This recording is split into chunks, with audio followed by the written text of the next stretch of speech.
Japan में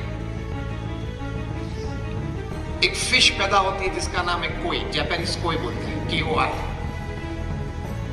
इसकी एक बड़ी अजीब सी विशेषता है। जब वो पैदा होती है तब उसकी साइज 1 या 1.5 इंच होती है। अगर वे पैदा होने के बाद उसको घर में जो हम बाथरूम में टब यूज करते हैं पानी भरने के लिए या स्नान करने के लिए, उस टब में अगर उसको रखें तो जिंदगी में वे सिर्फ 2 या 3 इंच बड़ी होती है।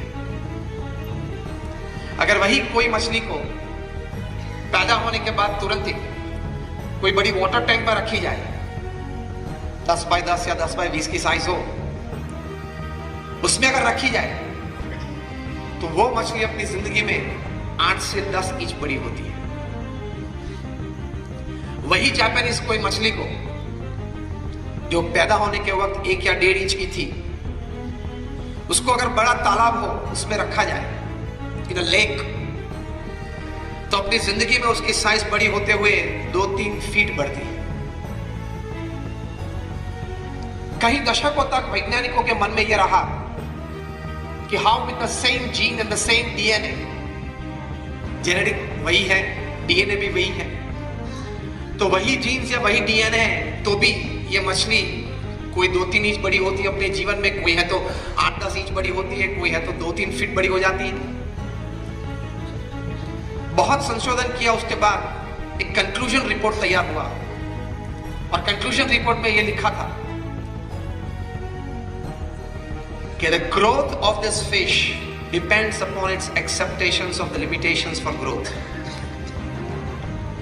ये मछली, उसका विकास इस पर निर्भर है, तो वो अपने आप को जिस मर्यादा में सीमित कर देती है कि ये मेरी मर्यादा है जीवन में विकास की मेरी ये मर्यादा है, उस प्रकार से उसकी सोच बनती है और इस सोच के अनुसार उसका विकास होता है।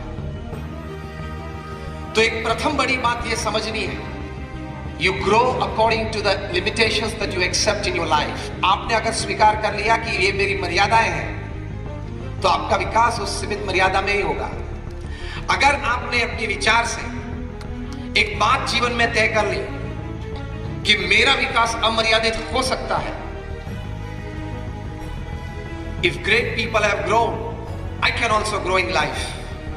जो भी महापुरुष इस पृथ्वी पे हैं, अपने व्यक्तिगत क्षेत्र में उन्होंने बहुत, अगर हम कह सके तो पूर्ण विकास किया है, तो मैं भी कर सकता हूं। I can also do.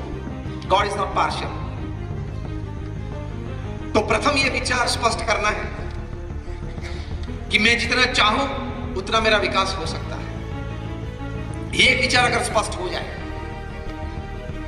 तो जेनेटिक साइंसेस की जो रिसर्च हुई है वे बताते हैं कि भगवान ने तो हमारे शरीर में, हमारी बुद्धि में, हमारे आत्मा में कई प्रकार की ऐसी शक्तियां रखी हैं, कई प्रकार की ऐसी ऊर्जाएं रहे,